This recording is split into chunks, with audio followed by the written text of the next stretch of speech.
19th, presented by SportsbookReview.com. Your host, as usual, tonight, Donnie Rightside, along with my partner in crime joining me tonight, also host of the Right Side of Campus, Jeff Nadu, the big man on campus. Jeff, welcome into the show, buddy. Hello, Donnie. How are you? Doing very good. Hey, interesting day today. Obviously, it's Tuesday. There's no football on. Wednesday, there's no football on. So today, we're going to try to hone in on a little bit of Major League Baseball action. Jeff gave me a 5-pack, which I know some listeners sent in some games they wanted to talk about tonight. So we'll take a preview of them in college football. Also, we'll review again the National Football League game on Thursday night. We'll try to have some fun tonight because our goal tonight, Jeff, as usual, try to get these listeners through Tuesday and Wednesday so we can start getting into some football action on Thursday. What do you say, Jeff? We get right into some Major League Baseball, pick out a couple games here that I have. Sounds good. You got it. Let's get after it. 9:01, 9:02, a 7:05 p.m. start here in the Northeast. Even though it is rainy, it's dreary, baseball does have to go on here. Dodgers and Phillies, Darvish and Nola on the mound.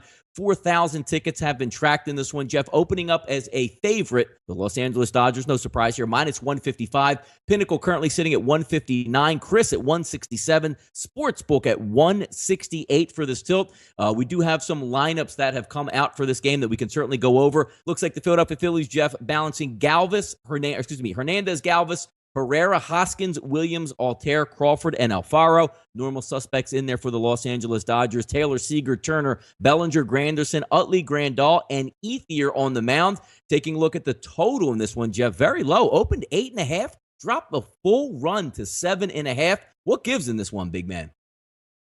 Yeah, it's interesting you mentioned the weather. It has been sunny and clear all day where I'm at. I'm about an hour west of the city. I know you're the other way, and it's raining. This is Hurricane Jose, little remnants of it kind of brushing the coast here.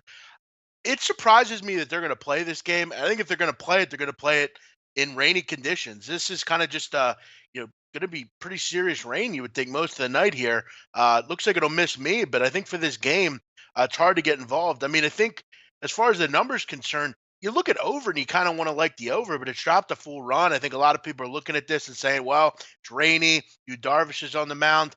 But the truth of the matter is the Dodgers have struggled. They've lost 13 of 18. We know they've had that trouble with winning games for about a month now, and they're not hitting. Phillies are kind of feeling themselves a little bit. I would lean with the Phillies, honestly, here at home. I kind of like the over, but it's a tough game to call just because how the hell, you might go 2 innings here. You might get a delay for an hour and you lose your starting pitcher. I think for those, I would look over in this game. I want to worry about runs as opposed to not worrying about runs. And I want to, in this spot, I think you might have a good spot for maybe a bullpen game for a lot of this game. I would look over 7.5 in this game.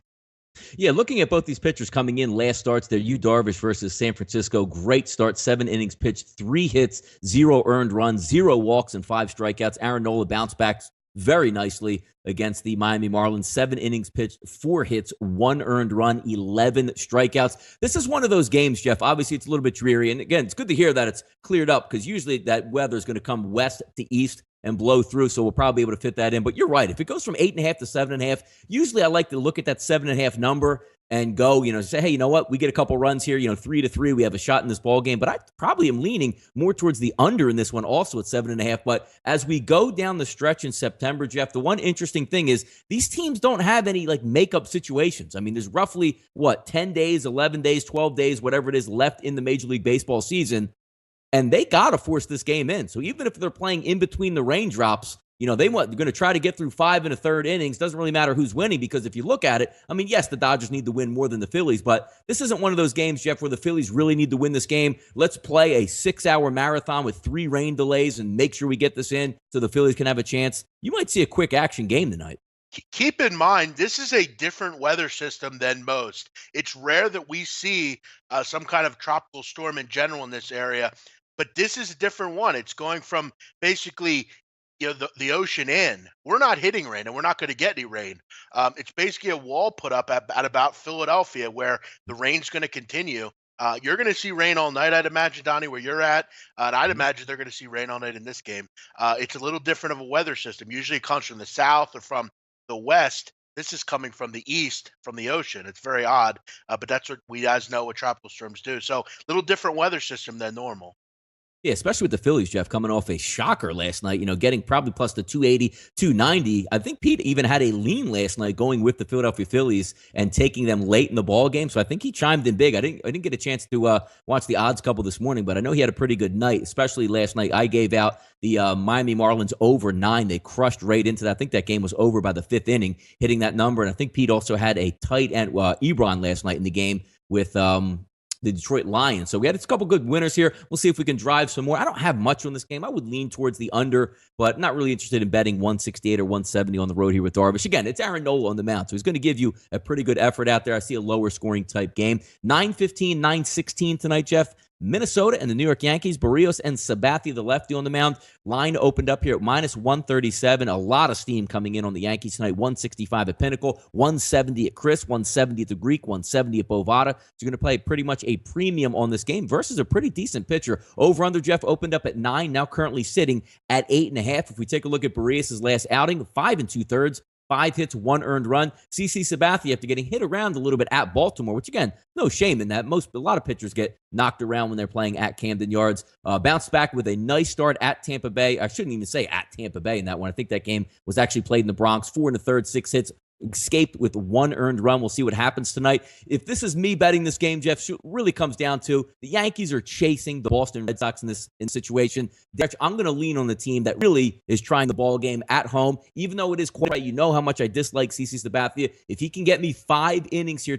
Yeah, I agree with you. The Yankees are really kind of at this point playing with house money, and it's a shame that Boston's won 7 of 10 because the Yankees have played great lately. They've won 12 of 17. They're at home in this spot, and you make the point about Sabathia. Look, at this point, they're looking to get 5 or 6 innings out of this guy. They know they have the bullpen. Chapman's pitched a lot better. You have Canely in there. You have all these guys in there that can help you now in your bullpen. And this is why you went out and did this to your bullpen. You have to ask yourself who the person was that decided to, make some of the trades that they made, the Twins. I mean, you get rid of Jaime Garcia, which didn't make a lot of sense after you grabbed him, and then you get rid of Kinsler. I mean, if you're a team that wants to compete and make the playoffs, why are you selling at the deadline? Kind of an odd decision there. But the Yankees are really kind of the 3 games back at this point. Every game's important. They've been able to do some good things at Yankee Stadium this year, 44 and 28. And Berrios, you look at on the road, Donnie, 4 and 6 in 13 games, an ERA up over 5. They're 4 and 9 when he pitches. His whip creeps up a little bit in that stadium with CC on the mound. I'm not looking to fade the Yankees. They're 12 and 5 this year against the Twins. They've won 6 of 7 in the stadium against the Twins this year. And Sabathia has been absolutely spectacular in his career. 38 starts, an ERA just above 3. Yeah, give me the Yankees here in this spot. I understand the steam, and I would ride with it here. Yeah, me too. I completely agree with it, Jeff. Let's move it on again to another interesting situation here in the AL East, Jeff. 9:17, 9:18. Boston and Baltimore. Pomerantz and Gausman on the mound here. Opened up roughly a pick 'em. Still saying it about a pick 'em there. Chris is showing minus 110 in the favor of Baltimore here at home. Sportsbook at 106. Line opened up, Jeff, as a total 9 across the board. Interesting game here again. I don't really know I didn't check the weather conditions down there in Baltimore tonight, but I imagine it's probably similar to the area like we're getting on the East Coast on that Eastern Seaboard, like you were talking about. But let's just say the game is a go. Both of these pitchers coming in very good outings last time. Oakland for Pomerantz, 6 innings, 1 earned run. Gausman versus Toronto, 7 innings, 1 earned run. Most of the time, Jeff, I would lean on Baltimore here at home in their own ballpark.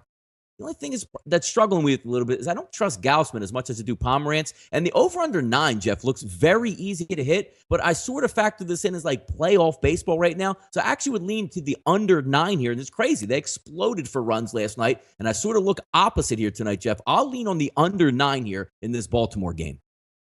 Yeah, again, Donnie, and I don't mean to be like a weatherman tonight, but there is a sharp divide between rain and sun with this little hurricane here. Think of it like snow, Donnie. Sometimes there's a rain-snow line where you get sleet, snow, and it's a matter of 30 miles.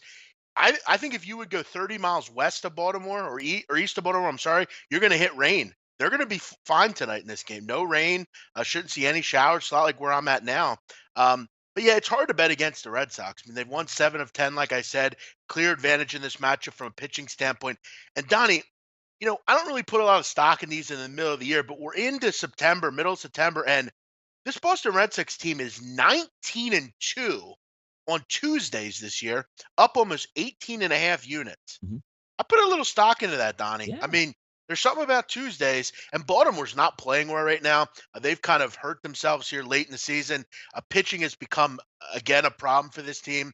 And Mhm. with Gausman on the mound, I'm not really high on taking Baltimore. I've made it clear I like them at home, but I'm not really looking for them at this point. Season's almost pretty much over for them at this point, and Boston's hot. So yeah, with short line, underdog price with Pomeranz, I'll take a shot with Boston here. Jeff, saw an interesting stat today with coming down to the playoffs with Major League Baseball. For some reason, if the Yankees and the Red Sox tie, even though I believe, now correct me if I'm wrong, somebody out there is going to get it. One team is 11-8 versus the other one. I want to say it's the Red Sox 11-8 over the Yankees. Is that correct, Jeff? That sounds about right. I don't know 19 exactly. games. It could be reversed there, but the point of it is if they come to a tie, Jeff, let's just say record-wise, tied at the end of the season, there's no tiebreaker between the two that would split the 11-8. So they actually would go into a one-game playoff themselves to decide the AL East. And imagine that, Jeff. You go in that one-game playoff, right? The winner is going to win the division and is going to get the break. The loser in that game is going to go into another one-game series in that wild card round. So the question was coming up saying, why would you do that number two, Jeff? Let's just say it does end in a tie here. Are you going to start Chris Sale and Severino and go against each other in game one? Like burn your best pitcher? Or do you set it up and say, look, hey, whether or not we win this, it's not a true playoff game because even if we lose, we're still going to make the wild card. Do you pitch like your third or your fourth starter and just say, I hope we win this? Yeah, it's such a weird condition baseball put in. Yeah, but I would disagree with that because if you're these teams in that, let's say that game to win the AL East, you want to win the AL East, you don't have to go into the wild card round. So for me, I would throw the win. But what happens if you lose? What happens if you throw Sale in that game and lose? You're probably going to get beat game two and be out of the playoffs. Like, wouldn't you rather win that? What? Because the most important game in that one would be technically the wild card game. Because if you go 0-2, you're out. 2 games in a row. I wouldn't want to do that. No, you don't want to do that. But you don't want to. What I'm saying is, if you burn your pitcher in the first game and lose, now you're going to game two in a must-win situation, which the first game's not really must-win, and you don't have your best pitcher on the mound. It's just this is why you go out and get Sonny Gray, this is why you go out and get some of these guys, and that's Boston's problem at this point. Who's their number two starter? I mean, you have Sale, but do you trust Pomeranz? Pomeranz has been very good for most of the season, so I think both these teams have decent twos. But yeah, this is where losing Michael Pineda hurts. This is where these aren't deep rotations, these two. So it's an interesting conundrum, Donnie. Good point. No, yeah, it was one of those interesting stats that comes up that you don't really think about. And again, it's still 3.5 game lead. So nobody's going to say like, hey, it's definitely going to end up in a tie. But if it does, it'll be interesting to see, what both of those managers do and go into it. Heading down the stretch, it's one thing for me, Jeff. I trust the Yankee bats more than Boston.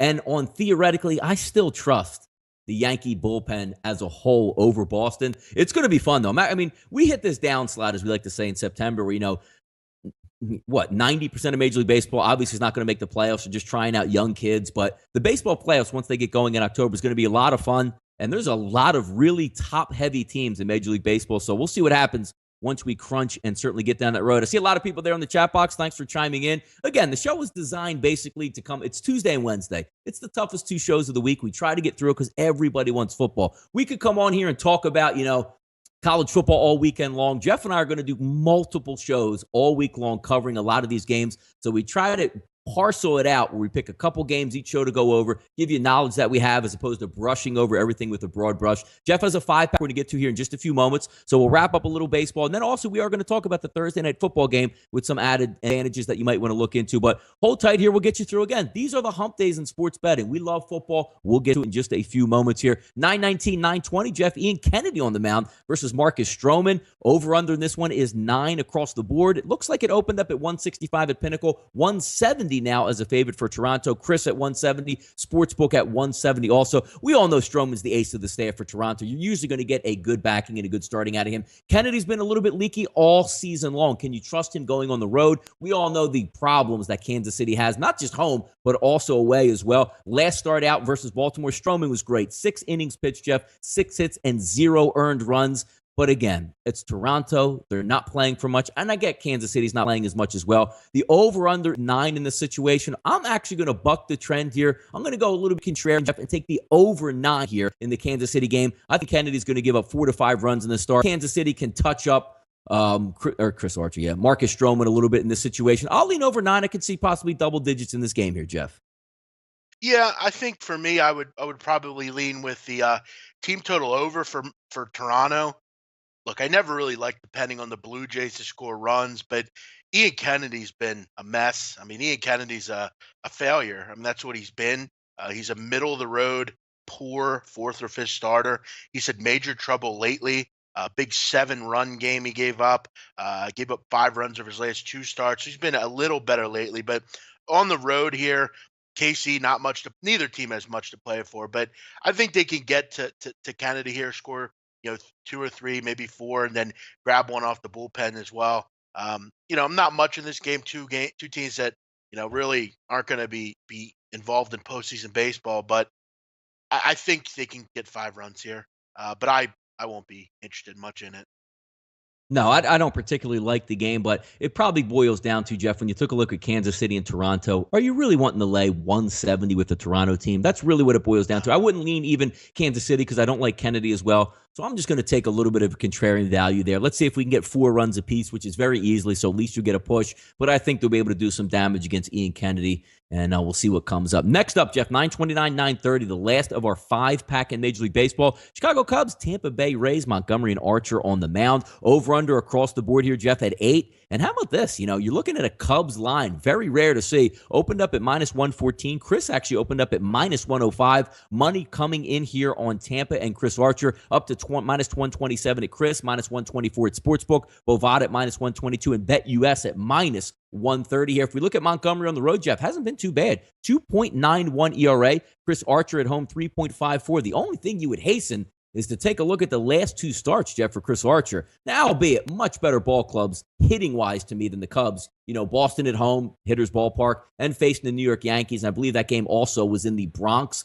4 innings pitched, 3 earned runs, 3 innings pitched, 6 earned runs. So he has gotten lit up a little bit, but he is returning back home there to Tampa to play the Cubs. I actually look at the 8. It's hard to say, Jeff, in an American League game to go under, but I actually would lean under in this situation, under 8. I could see a 4-2 ball game either way here. Yeah, I don't hate your play. I mean, Tampa Bay's struggled against left-handers all year, and Michael Montgomery's been pretty good on the road overall. It's kind of been odd. He's been much better on the road than anywhere else, but Tampa Bay just hasn't been able to hit lefties, and they're not hitting right now as it is. You also have Chris Bryant out of the lineup as well. I could see the Cubs lineup struggling here. Yeah, if I had to play this game, I would agree with you. 8's kind of low. I'd maybe look, more towards the first 5 over. I'm not really a big fan of either bullpen particularly, but you have a low total. I could very well see a 2-1 game here or something. I think Archer will bounce back against a team without their best player and on the road, and Tampa Bay will struggle against a guy in Montgomery who's been pretty good on the road, and they can't hit lefty. So, yeah, I'd lean under here. I'd agree with you on that. But, the only game that I would really kind of key in on tonight would be that Yankees game we talked about. Yeah, it should be fun. I mean, again, it's Major League Baseball. It's September. You try to pick out some games that might have an angle to it. So we went over a 5-pack there. Before the show ends, we'll go over the entire card, just flipping out a couple teams there, some lines that may have come in, maybe some steam action there. We'll give out a play or two as well. But Jeff, the part of the show, we're going to get busy now.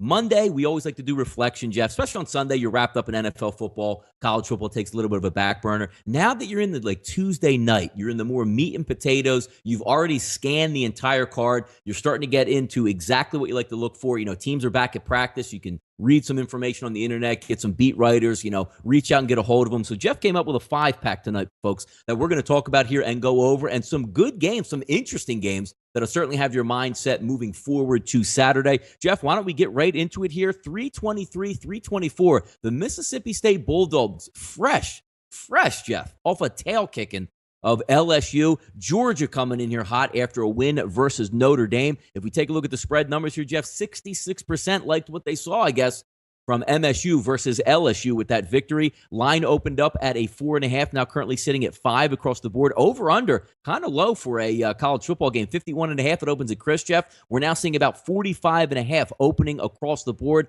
Nice SEC battle. And I just want to take a look at just a second. Last year, Jeff, getting a chuckle from me when all the LSU backers and fans, we got to hire Ed Orgeron. We got to hire Ed Orgeron. And you get what you pay for. He's not a top flight coach. He has I don't even understand if he knows what offense or defense is. An unbelievable recruiter. There's no question about it. But you pay an unbelievable recruiter $2 million, and then you go out and get yourself a real football head coach. LSU, hey, they're going to be able to play defense. They're talented. They're always going to seem to have tailbacks, but they don't have the complete package here with their coaching staff, and it is going to not off as it goes. Early thoughts on this game. Great win by Mississippi State, heading to Georgia now. Yeah, this is your quintessential bad spot versus good spot in college football. You got a Mississippi State coming off not just a win, but a blowout win against LSU. They were rocking down in Starkville last week. And you get a Georgia team off a win, off a bye at home against a team off that big win. So for me, that's a quintessential spot to bet against the underdog here. I think Georgia's the right play in this game. A lot of people point to the fact that Jacob Eason is injured. Jacob Eason did practice this week. It's unknown whether he'll play. I'm actually capping this game as that if he won't play. The home team has covered 4 of 5 in this series. And for me, this is really just about bad spot here. I don't want to back a team that's had such a big win for their program, a big win that they needed. They haven't had a big win like this in a long time, since back to the Dak Prescott days, a year or two ago. Georgia's also covered 5 of the last 6 against the Bulldogs. I just think this is a good spot for them coming in here off that bye. They get 2 good running backs to really kind of jump all over Mississippi State. Mississippi State hasn't been amazing against the run. They've been decent, not great. I look for better quarterback play here as well. Danny Etling's not someone you worry about. I think even Fromm is a better quarterback and a little bit more to worry about than he is. So for me, I'm going to look to back the Bulldogs here. The Georgia Bulldogs. I'm sorry. Yeah, that's how you do it. It's a tout, though, Jeff. You're taking the Bulldogs in this one. That's how it's done. I like it. Right. And your point about Orgeron, when you have a good good coordinators, you can almost mask that a little bit. But Ed's a nice guy, seems like a good dude, good recruiter. But again, I wanted to see him get a chance. I wanted to see how it would work. But it's all about the coordinators now, Donnie. And it's offensive problems have always hurt this team. For me, I'd lean with the Georgia Bulldogs here at home, minus the 5. Yeah, damn. I mean, obviously, outside the LSU game, putting up 37 against LSU is no small feat there for Dan Mullen. How about Fitzgerald and how well he's played and come on as a young quarterback there versus Louisiana Tech, Jeff? Hung 57 on them. Charleston Southern, I know, not a great football program, obviously, but still hung 49 points on them. There's something to be said because, Jeff, I joked about it today on the right side of campus when we're looking at overall with college football, how in the SEC that just doesn't. I mean, I guess the defense is so athletic, it just overwhelms the offenses. Doesn't really matter what you do. But it's nice to see Dan Mullen at a lower level SEC team, putting up those yards. And don't get me, wouldn't Dan Mullen be taken back at Florida right now to get some offense in there? Imagine like LSU opening up the checkbook and getting a Chip Kelly down there. If you can, LSU said, hey, we'll hang 35 to 40 on you every single week. That's a tough ass team to play against. Yeah, I mean, I from what I've heard, I think Dan Mullen is quite the candidate for Texas A&M if they get rid of Sumlin. Which might be interesting. But yeah, no, this is it's a good football team. Nick Fitzgerald's done a great job, and they've had a good run game. But you got to go on the road after such a big win and a team off a bye. That's a tough ask. So for me, I'm going to lean Georgia. No, you're right. Real physical game. They just got done playing, obviously, with LSU. So we'll see how much they left in the tank because, again, college kids, you got to take a breather sometime. You just rolled LSU. You're going to get another physical team, and you're going on the road this time between the hedges. So we'll see what happens in that one. But pretty exciting game overall, Jeff. Let's keep it moving. Game number 2 we're going to look at, Jeff. Primetime game here on Saturday, 361, 362, Notre Dame and Michigan State. 63% of the wagers, Jeff, coming in currently here on the Michigan State Spartans. The line opened up at 3.5, now currently at -4 in favor of the Notre Dame Fighting Irish. Over-under, Jeff, opened up at 54, 55, depending on where you got it at. It looks like most of the books right now showing 54 in this one. Interesting game. Two programs that desperately are going to need this win. Notre Dame obviously coming off hey, it's not really that shameful to lose in a close battle at home to Georgia. I understand that. Michigan State, I don't really know what to make of that program yet, so I'm actually glad that they're going up against Notre Dame here. An interesting tussle. What do you see out of this one? I see an undervalued home team here off a bye in Michigan State. Not a good year last year for the Spartans, which we all know, but what they were able to do is go and beat Notre Dame. And listen, Notre Dame's not playing. I mean, look, I know they got to rebuild and stuff, but this has been a Brian Kelly problem for a number of years. With Kaiser, he had problems winning big games. And now you got to go on the road against a team off a bye with a freshman quarterback that's had struggles so far passing the football. I think that's a lot to put on your quarterback here, and you're laying points on top of it. Not so sure. Michigan State are really starting to get back to the principles that have made D'Antonio a really good coach. You look at third down completion for the other teams, so third down defense. Michigan State is the best third down defense in the country. They're getting off the field. They're really getting back to that smash mouth L.J. Scott football, handing the best player on the field the ball and saying, go out and get us the job done here. Lewerke, the quarterback, has played well also. He's completing about 64% of his passes, just not beating them. I think the wrong team's favorite here, to be honest. I was surprised to see them underdogs here. I think this has a lot to do with what we saw to Michigan State over the last year or two, them not really being a good football team. But they stink it up in bad games, usually Notre Dame. They're not going to get that South Bend homer calls kind of stuff. And I don't trust Brandon Wimbush at home. I certainly don't trust him on the road in a tough atmosphere. I don't think that's what you want for your young quarterback right now. For me, I'm going to lean on L.J. Scott, the best player on this field today on Saturday, and go with Michigan State. I think they can win this game outright, but I'll take the 4 points. I like it, though. You feed off the bye week there. You get yourself right. I know they did the two MAC opening games, Bowling Green and Western Michigan, but you want to look at Bowling Green's a fast ball club. What I mean by that is they're going to run a lot of plays, and typically when you get into a game with them, it's going to be high scoring. You're going to give up yards just by default. If you looked at that game, Jeff, overall, defensively, 67 yards on the ground and only 145 in the air. And then you take a look at Western Michigan, which, again, this isn't the Western Michigan of last year, but we saw them in a tussle with USC on the road. If you look at that offensive game, and again, Western Michigan, what did they put up, Jeff? 35 points, I think, at least at USC. If we looked at that game, 28-14 final. And look at Michigan State's defense, Jeff. 116 on the ground they gave up to Western Michigan and 79 yards in the air. So, hey, I mean, I think I like where you're going with this one when you take a look at a primetime battle, getting the dog at home in this one. Yeah. It's all about getting off the field on third down. If you can get off the field on third down, you're going to have a good defensive team. And Western Michigan's still a good offensive side, okay? So at the end of the day, they're becoming better on the defensive side. They're improving. And that's where, for me, D'Antonio has really made his money. 28 third down attempts for opponents. Opponents have converted just 3 times. That's a 107 completion percentage. So not good. Michigan State's getting off the field on third down. I think they're going to make it tough this year and this week for Brandon Wimbush. Jeff, I'm sure everybody was waiting with bated breath here, but just got the injury update. Jake Lamb is not in the starting lineup tonight. Does that affect your college football capping this weekend, Jeff? No, and it doesn't surprise me because Torey Lovello has seemingly not put out a complete team all year. So, no. Nah, he's like the king of the trolling as a manager, saying, you know what, we got a really good lineup here, but you know what, Jeff? We ain't going to show it until the playoffs, so just get used to it. Hopefully they make the playoffs and they can actually put a formidable 1 through 8 on the field, but I thought that was kind of funny just seeing that update there for me. They're waiting for the future there. Yeah, wild card game 1, Jeff. Goldschmidt's going to take rest here because we want him for the long playoff. Well, I can certainly see it coming down the hatch. Jeff, next kid tweets out. Exactly. Next up, 379, 380, Jeff. Interesting ball game here for us. Alabama and Vanderbilt. Love the way Vanderbilt plays football. We all know how physical the Alabama team is. Looks like, Jeff, 60% of the spread wagers coming in here backing Vanderbilt. Seemingly unheard of probably over the past 20 years in SEC play. 43.5 is the over-under, expecting a defensive battle, which is interesting, Jeff. You have a 43.5 over-under, but yet you're going to hang a line of about 18.5. Looks like Sportsbook's at 19. Bovada usually higher at 19.5.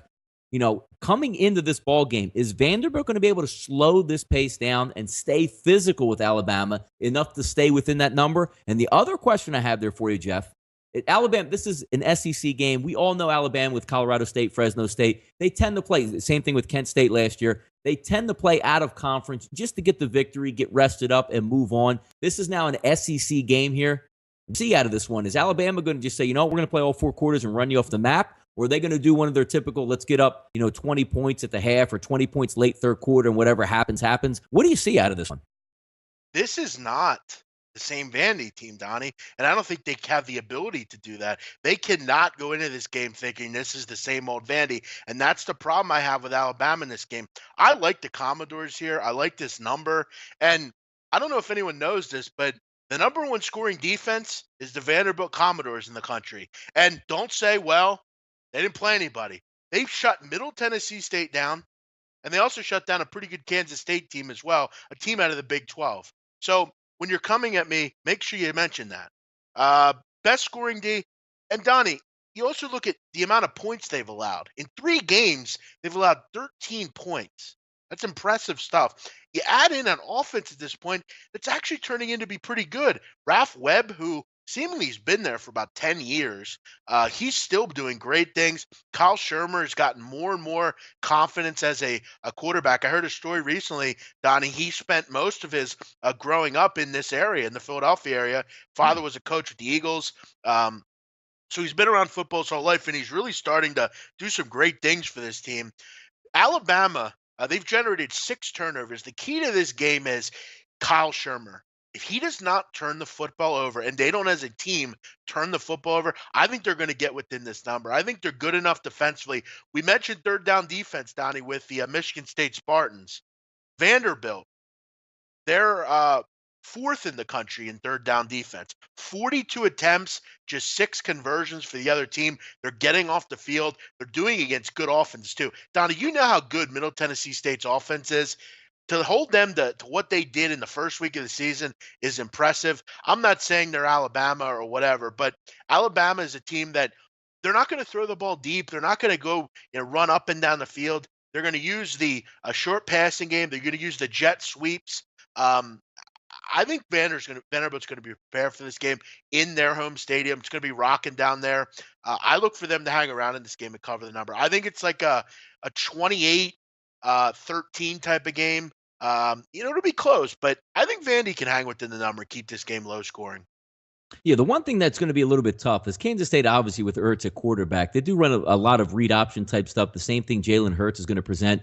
And Kansas State did run for 201 yards on the ground at 5.7 yards per carry. That's what I'm going to be interested to see, is how Vanderbilt's going to be able to stop the running game. Because the one thing that you do want in order to have a close game, because both of these teams don't really care about, super fast pace. I like the way Vandy plays football. It's the way they have to play football to win games there. Play it close to the vest, play good defense, and have a solid running game, maybe break a play or two. The only thing that makes me nervous for Vanderbilt here is I want to see if they can actually move the football versus Alabama's defense, because it's very hard to, unless you have like that athletic quarterback or Superman at wide receiver or an ultimate dominant speed back, you don't really tend to move the football very much. And again, going back to the Florida State game, Florida State has some of the best weapons in the country, and they struggled mightily versus that Alabama team. That's the only thing I'm looking at here. But again, it's not Alabama's not at home in this one. I mean, they are on the road, and they're going to have to cover by 3 touchdowns against a good football team. So I see where you're coming from that angle. I'm just going to be interested to see how Vanderbilt can counteract by playing that same style smash mouth here. Yeah, and I think, you make a good point there. And you look at Alabama, or Vanderbilt, 3.32 yards a carry they're giving up. They're top, I believe, top 20 in the country in that, or 28th, I'm sorry. So, they're doing everything on defense. Not only are they good pass defense, they're good rush defense. I got to tell you, I think the under is a pretty good play here.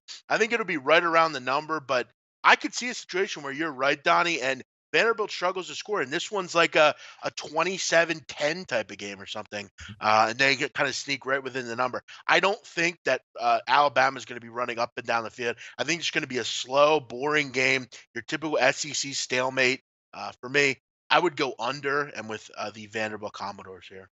No, I tend to have a feeling, because it's interesting. Again, you're going to have almost a 20-point line in this game. and then you're going to hang a 43 up there. So the spread experts aren't expecting a runaway game. Worst case scenario, what, around that like 34-10? I guess is what they're probably predicting, something like that. So it looks like Vanderbilt's always going to be around the chicken coop, so to speak. And again, this is a decent football team, Vanderbilt coming in. Jeff, if I were to tell you right now, it's the fourth quarter, it's 34-10 with 4 minutes to go. Vanderbilt can hang a touchdown or get points on the board, right? Oh no, they definitely can. It's not the situation I want to be in, though. I mean, I don't really want to be down 38-10 in this game and have to keep, because here's the thing. Nick Saban in an SEC game, this isn't against, Fresno State or Kent State. This is against an SEC opponent. You don't want to leave anything to chance. I don't want to be in that position, hopefully. I'm hoping this is just a wall-to-wall game where it stays kind of within 2 touchdowns. And yeah, I have confidence now, though, with Vanderbilt. Yeah, because they've shown me over the year or so that they can move the football a little bit. I just need 1 or 2 big runs here. Give me 14, 17 points. I think that'll be enough to cover this game. Yeah, you bring up a good point there, because when you're looking at the Colorado State game, Jeff, and the Fresno State game, same MO in both of those games. Alabama runs out to that big lead, and then they give up a touchdown or 2 in the fourth quarter. It'll be interesting to see how they play this game versus Vanderbilt. So that'll be a lot to desire here, Jeff. Yeah, go ahead, man. One other thing. Vanderbilt has lost 14 straight to Alabama. However, they've covered 10 of 14. So they're covering numbers against Bama. They're going to be up for this game. It's at home. I mean, you can't get any bigger than Bama, Donnie. And I don't like some of the team. I saw kids, calling Alabama out and stuff on Vanderbilt. That's concerning to me. I don't want to see that. I really don't. It's not something you want to see. But again, just keep this one close. That's all I'm asking. They've covered them before, so I don't see why they're under and Vandy for me here.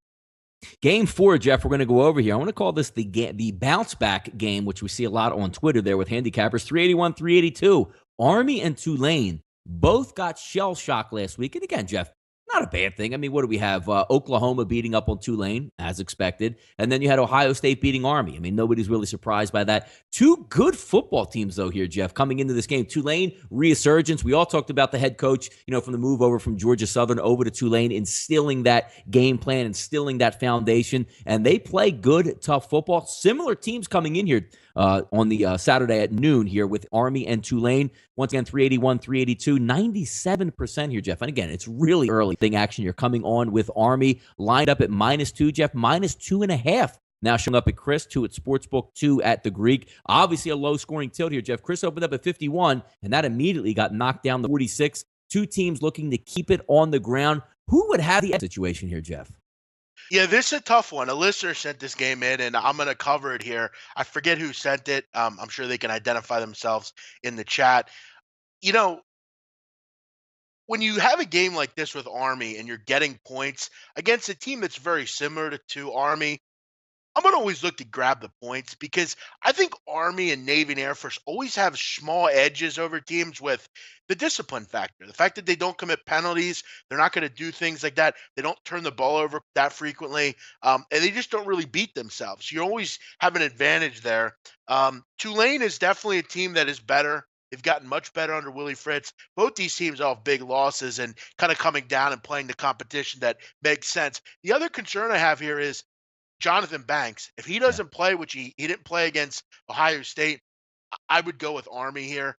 I'm not saying that I don't like the backup, but again, you got a backup quarterback in against tough injury too, Jeff. Army. There, just to bring the listeners up there, Jonathan Banks with the rib injury. If you're a running quarterback, not a great situation. Sure, and a lot of people will say to you, "Well, they played Navy a couple weeks ago. Again, I know, and they lost. But it's always different playing the option. It just really kind of hits you quick. It's tough to always prepare no matter how much you see it.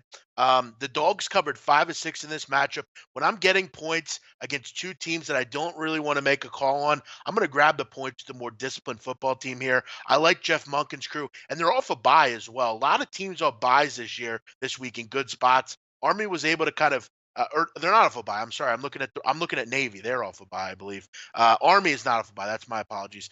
They actually got crushed by Ohio State last week. So it was pretty much a bye because they were never in the game. But overall, I'm going to look to the more disciplined team in this spot. Grab the team with Ahmad Bradshaw and no backup quarterback. If you're waiting on Army to throw the ball, you're going to be waiting a while. They've only thrown the ball 16 total times this year and only have 4 pass completions. So again, you're going to be a lot of running in this game for Army. Yeah, it's interesting because Jeff, both it's not actually a service academy playing a service academy with the triple option, so they run it a little bit different, but certainly the same principles are coming to play. And again, you're looking at a low line, Jeff. Wherever you're going to shop it, you're somewhere around 2.5, depending on what you're getting. Some people might lean on the home team, but you're right. When you take the starting quarterback out of the equation there with a rib injury, even if he does play, Jeff, one shot and he's already out, and then you're already backtracking with your backup quarterback in that one. So we'll see what plays out there, Jeff. The 5th game of the 5-pack here. I know you're excited about this one coming up. 3:30 start this Saturday, 383, 384. That's going to be TCU and Oklahoma State. About 3,300 tickets have been tracked here. 90% of those tickets, Jeff, coming in on the home team here, the Oklahoma State Cowboys. If we look at the opener, Pinnacle was 12.5. They're down to 11. Chris actually opened up at 10.5 and has an 11 posted. Sportsbook at 12, Greek at 12, Bovada at 12, BetUS at -11 right now. Looks like we're going to get some points here, Jeff. Looks like 68 opened up. Chris now sitting at 69.5. And can you blame him? Who's stopping Oklahoma State's offense right now? We'll see if TCU can get in the shootout. They can play it both ways, TCU. If you want to grind it out, they can do it. But also, we've seen in the past, if you want to shoot it out with TCU and Trill Hill down there, he can certainly do it. What direction are you going to lean in this situation with the home team here being the Cowboys, Jeff? I'm actually not confident, Donnie, that he can win a shootout. Kenny Hill is not the kind of guy anymore in this offense. They don't win shootouts.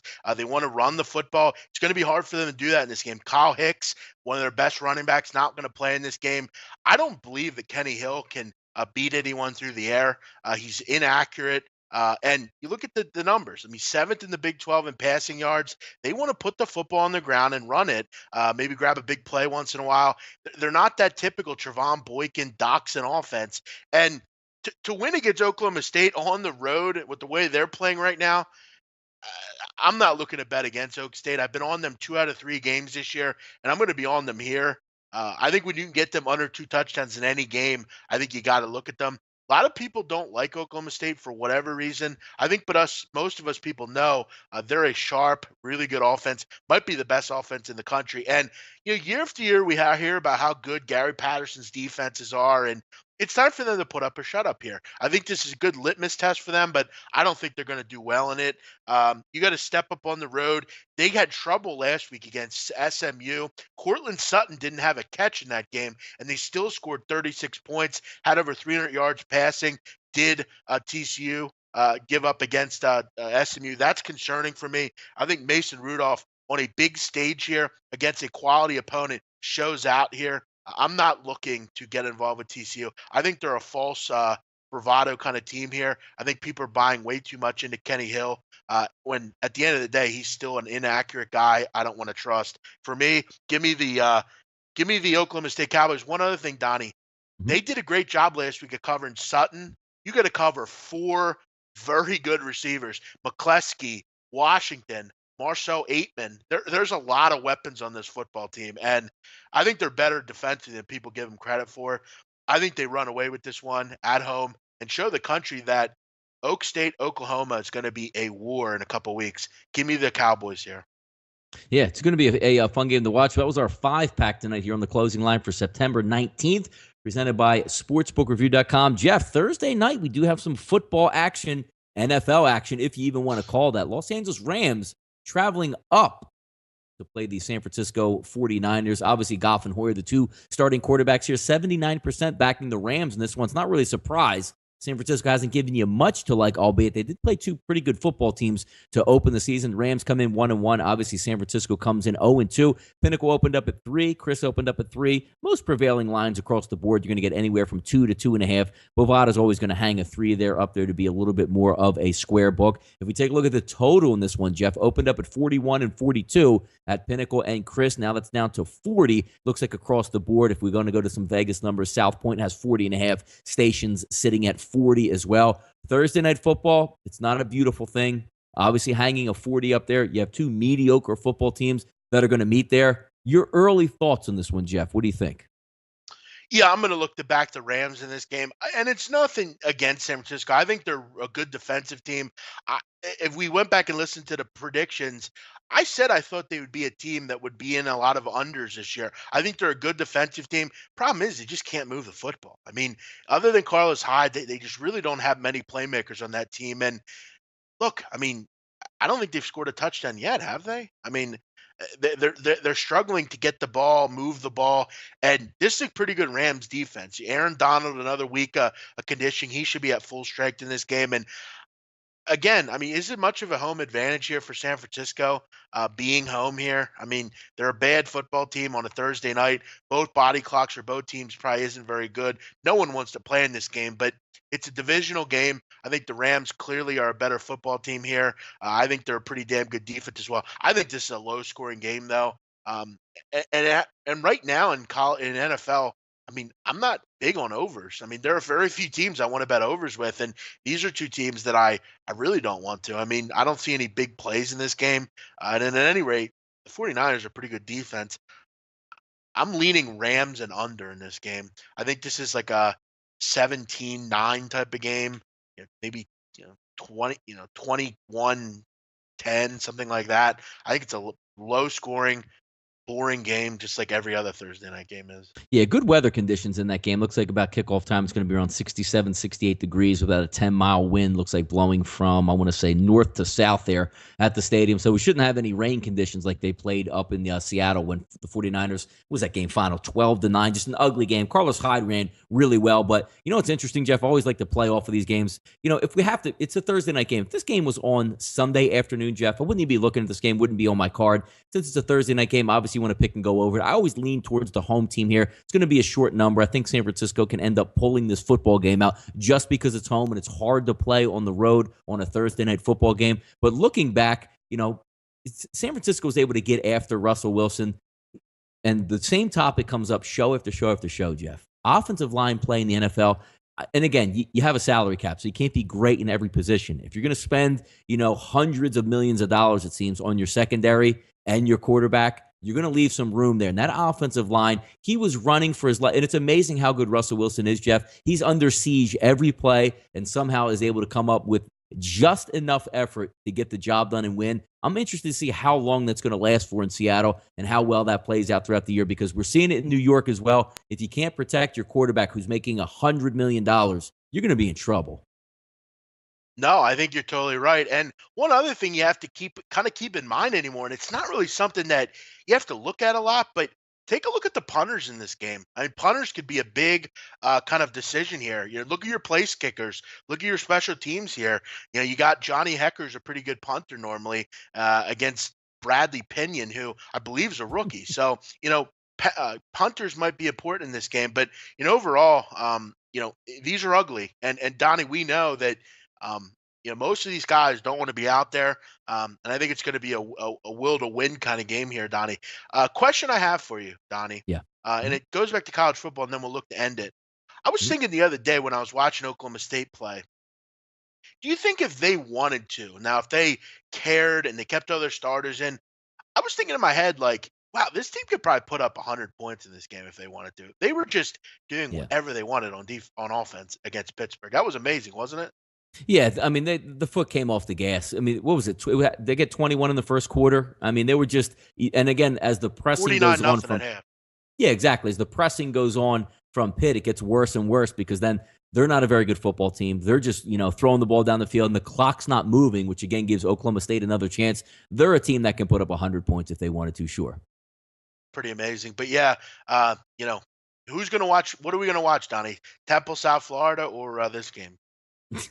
Either both of them are going to have a nice nap between the way it seems that's going to be settling up. But yeah, I'll be flipping through back and forth. Thank God there's at least 2 football games on, so you can have it on both TVs, and you don't just have to be tortured by the NFL game and their commercials. It's going to be a punt fest. They're going to put on some ridiculous ass, color streak uniforms. I'm sure the Niners will probably be bright red, and then the Rams, what, Jeff? We're going to be coming out in bright yellow. I mean, always, Yeah, I've made ridiculous. the comment. I don't understand their helmet uniform combo. Doesn't even match. I don't know who. I guess it was our our boy Stan Kroenke doing that. He's a complete moron. So I'm sure it was him that decided that. But yeah, I don't get it. It's going to be boring. I won't be watching it.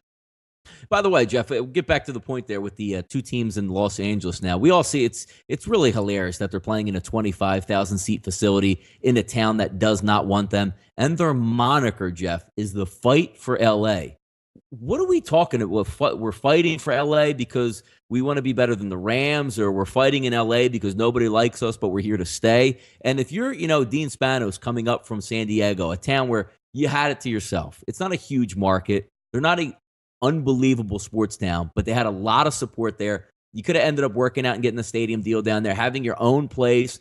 Chargers, we love you here. Why would you go up? And I understand, because I already know the answer to this one. You move up there. It doesn't matter if we sell 5 tickets. The NFL needed a team or two in, Los Angeles for the next collective bargaining agreement for the TV, TV money coming in. And once I sell the team, it doesn't even matter if anybody goes to my games. It's automatically worth $500 million more. But just being an owner, how much enough is enough? Like, why would you want to be hated and on the scourge and move your team up north where nobody wants you there? It wasn't like they were fighting. Like, Las Vegas really wants the Raiders. Raiders are going to Vegas. Vegas was really happy about it. The Chargers go up to Los Angeles, and it's like, okay, well, we don't really want you here, but all right, we'll deal with it. And now we're going to add another team too. Yeah, it doesn't. I don't get it. It doesn't make a lot of sense to me. And those dumb little monikers they come up with in sports for your team. Trust the process. I mean, for how long? Well, that's a good 6 one. years. That's a good. Yeah, but But how the long are we fight gonna for LA, trust? like, I don't like how you're going to play in a soccer stadium for 3 years, and then you're like, "Ooh, Yeah. we're going to go into our new stadium." Knock on the door. This isn't actually your stadium. You're renting it from the other team that owns And it. we're gonna It's and you're amazing. and you're gonna and we're gonna charge $100 for parking because no one That's goes great. to our games. And yeah, And then what's that try to even and then crazy? Jeff try to ration it out, because California is very liberal thinking. Well, the only reason why we charge for that is because we try to discourage people from driving and using emissions. Get the hell out of here with that. Stan Kroenke is the worst owner in sports. I mean, I've said it before. I'll say it again. He is clueless. Has no idea what he's doing. He is to blame for all this stuff. He's terrible. Yep, we'll wrap it up here. Jeff, got about a couple minutes left to go. We'll hit up the Major League Baseball card to see if we have anything moving around. Milwaukee and Pittsburgh. Looks like Pinnacle's going to close that line down about -110. Miami and the New York Mets at -126. We got pretty much a pick 'em here in St. Louis and Cincinnati. Scherzer, Gohara. That's a -200. Chris actually sitting at a -212 at this point here. Pomerantz and Gaussman, not much changing here, Jeff. Greek still holding on strong at 114. We do have some delays, which again, Jeff, as anticipated, just came up. Philadelphia and the Dodgers, but they're going to end up starting the game in a delay. Same thing in New York City here. Minnesota and the New York Yankees, that's going to start in a delay as well. If I'm going to go plays of the night here, we're going to go a little bit square. If I had to pick a side in the game, I'm still going to lean on the New York Yankees here. We'll go with the line at Sportsbook at 166 here. And then I'm also going to go a little bit contrarian in the Kansas City-Toronto game. I'm going to lean on over 9 in that situation. So I'll go with those two games. Any thoughts or anything here tonight, Jeff, on the Major League Baseball card? Yeah, I'd lean with the Yankees. I mean, both those games, Phillies and Yankees, are going to be tough to deal with. Going to be some rain in those games. As you said, Donnie, I take a look at kind of what's going on in baseball, but come September 1st, I kind of move on from it. But yeah, I would lean Yankees. I think they're a good play tonight. Yeah, so we'll see what happens tonight. But hey, we went over an NFL football game, covered a nice 5-pack there in college football, got you ready for the baseball card. Thanks for tuning in tonight, guys. Everybody in the chat box, always fun and lively. This show, it's not as much as a podcast as me and Jeff do on the right side of campus, so we can really get into the chat box and dive in. But I see the good support out there, reading about just about every comment there. It's a lot of fun doing these shows for you guys, so thank you for tuning in. Jeff and I will be back again on the roundtable tomorrow at 12:30 p.m. Eastern time. I'm also going to go on the show tonight with Gabe at 10 p.m. Tonight I'll be on about maybe 10:15, 10:20. Probably going to talk a lot of NFL action with Gabe, so we'll have a lot of fun, so tune into that as well. Jeff, what do you got going on tonight and tomorrow, buddy? I got nothing tonight. I'm just hanging out. I don't have much going on. Tomorrow I'll be on with you, 12:30, and everyone else, the roundtable. 3 o'clock, Premier League punters. We're getting back into Premier League. I'm having a tough time right now with soccer, Donnie. I've been losing, but we'll jump back into that. So I'm sure I'll just look over that tonight. Everyone have a great night. Donnie, thanks as always for having me on. You got it. Yep. It's been the closing line presented by sportsbookreview.com. Check us out at sbrodds.com and the latest on social media at SBR Sports Picks. Give us a like and subscribe to us on YouTube. From all of us at sportsbookreview.com, good luck on your wagers tonight. We hope we helped you beat the closing line.